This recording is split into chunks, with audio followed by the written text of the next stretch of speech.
고생하면 언젠가 잘 될 거라는 믿음은 오랫동안 수많은 사람들을 지탱해온 신념이었다.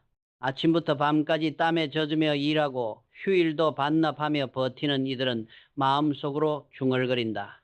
조금만 더 고생하면 언젠가 나도 나아질 거야. 그러나 정주영은 단호히 말했다. 고생만으로는 부자가 될 수 없다. 그는 평생을 통해 보아왔다. 허리가 휘도록 일했지만 가난에서 벗어나지 못한 사람들이 얼마나 많은지를. 그렇다면 왜 어떤 이들은 죽을 힘을 다해 일해도 결국 빚만 남고 또 어떤 이들은 적게 일한 것처럼 보이면서도 부를 이루는 것일까? 답은 단순하다. 땀의 양이 아니라 땀이 흘러가는 방향에 있다. 편의점에서 하루 12시간을 써서 일하는 사람이 있다고 하자. 몸은 녹초가 되지만 남는 건 월세 내고 나면 사라지는 월급뿐이다.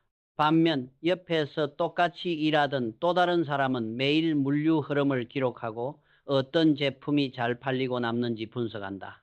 그는 그 경험을 바탕으로 작은 가게를 열고 어느새 수익을 남기기 시작한다. 똑같은 시간을 똑같이 흘렸지만 한 사람의 땀은 사라지고 다른 사람의 땀은 씨앗이 되어 돌아온다. 고생의 양이 아닌 고생이 흘러간 구조가 부의 차이를 만들었다. 오늘날의 사회는 더욱 가혹하다.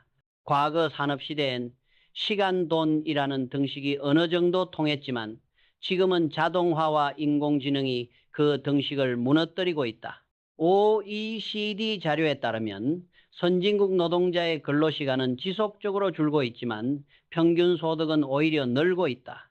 반대로 개발도상국에서는 하루 12시간 이상 일하는 노동자들이 많지만 소득은 정체되어 있다.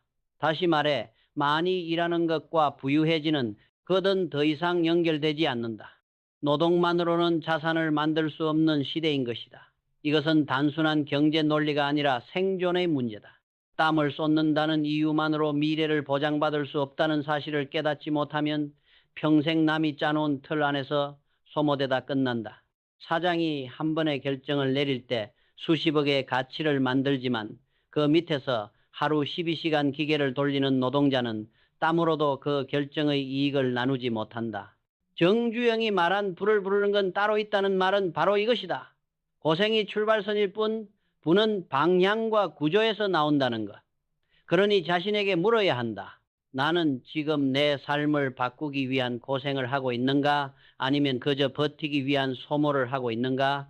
대답이 모호하다면 그 순간 당신의 고생은 이미 남의 자산을 키우는 데 쓰이고 있을지 모른다. 열심히만 하면 언젠가 잘 될 것이라는 낡은 믿음은 이제 내려놓아야 한다. 세상은 열심히만 하는 사람에게 상을 주지 않는다. 방향을 잡고 설계하는 사람만이 결국 불을 얻는다. 기억하라. 고생은 배신하지 않는 것이 아니다. 배신하지 않는 것은 오직 올바른 기준과 선택이다. 많은 사람들은 남이 만들어 놓은 구조 속에서 평생을 일하며 산다. 매일 같은 시간에 출근하고 주어진 일을 묵묵히 해내며 자신이 움직이는 이 거대한 기계의 톱니바퀴 중 하나라는 사실조차 잊은 채 살아간다. 그러나 정주영은 말했다. 남의 설계 속에 들어가면 고생은 결국 남의 불만 키울 뿐이다. 그는 자신이 처음 서울로 올라와 빈손으로 시작했을 때도 똑같이 힘들게 일했지만 남들이 시킨 대로만 하지 않았다. 일을 하면서도 그 일이 어떻게 돌아가는지, 어디서 이익이 나는지를 분석했다. 바로 그 차이가 고생을 소모해서 자산으로 바꾸어 놓았다. 고생을 자산으로 만드는 사람들은 공통적으로 구조를 만든다. 반복되는 일을 자동화하고 불필요한 결정을 규칙으로 바꾸며 자신이 쓰는 에너지를 설계에 집중한다. 하루하루 버티는 사람들이 오늘을 살 때 그들은 내일을 설계한다. 이 차이는 시간이 흐를수록 눈덩이처럼 커진다. 예컨대 어떤 이는 하루 종일 벽돌만 쌓지만 또 다른 이는 먼저 설계도를 그려 어디에 기둥을 세울지 어디에 창을 낼지를 정한 뒤 벽돌을 쌓는다.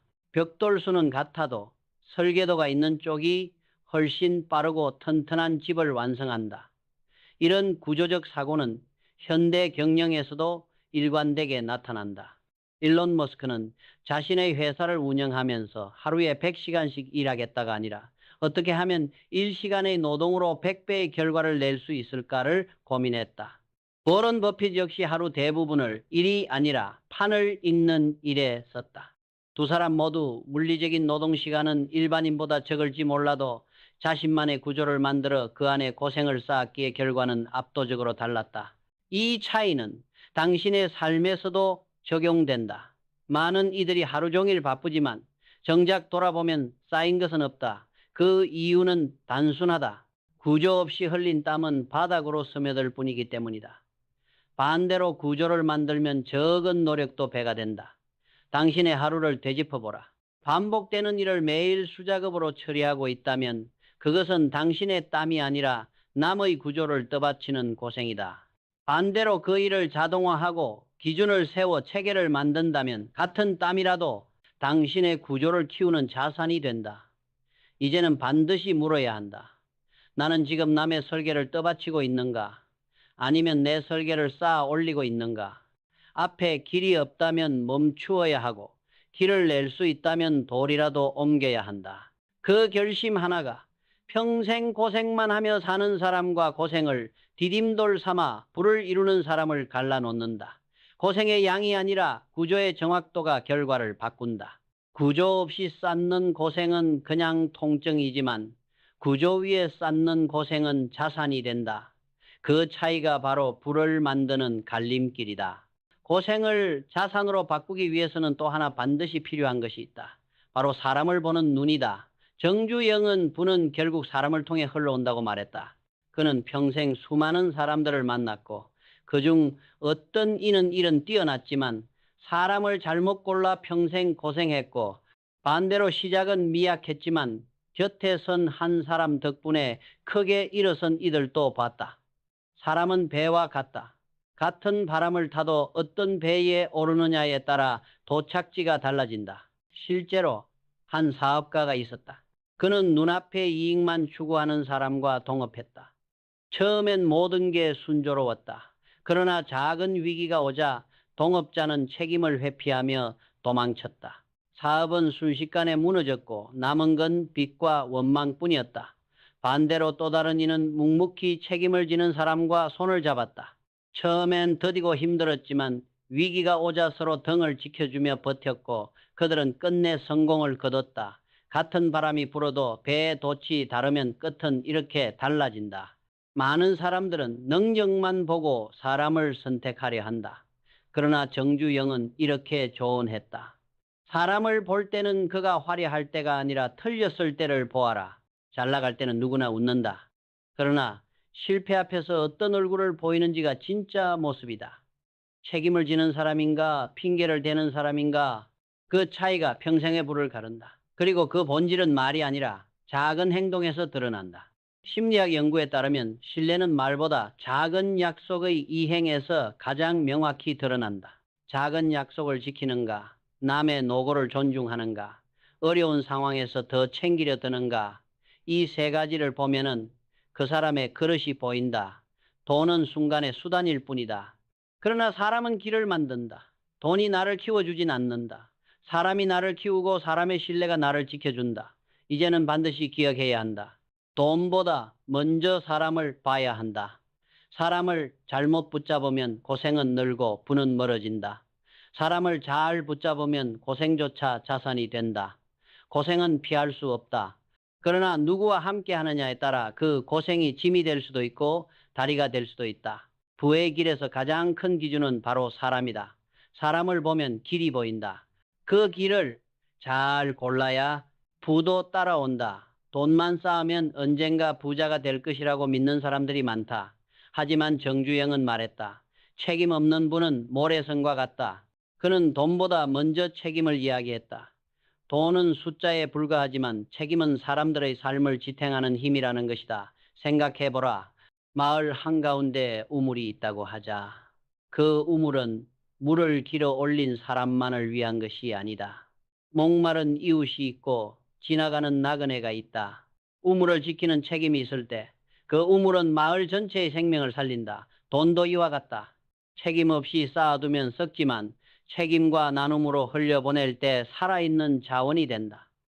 정주영은 실제로도 그렇게 살았다. 그는 노동자들이 굶지 않게 식당을 지었고 먼 타지에서 온 이들이 편히 쉴 수 있도록 숙소를 마련했다. 그의 눈에는 돈이 아니라 사람이 먼저였고 그 책임이 결국 회사를 키웠다. 그는 말했다. 내가 번 돈은 내 것이 아니다. 수많은 사람들의 땀과 눈물이 모여 만들어진 것이다. 책임은 말이 아니라 행동으로 증명해야 한다. 함께 먹고 함께 자며 흙냄새를 맡을 수 있어야 한다.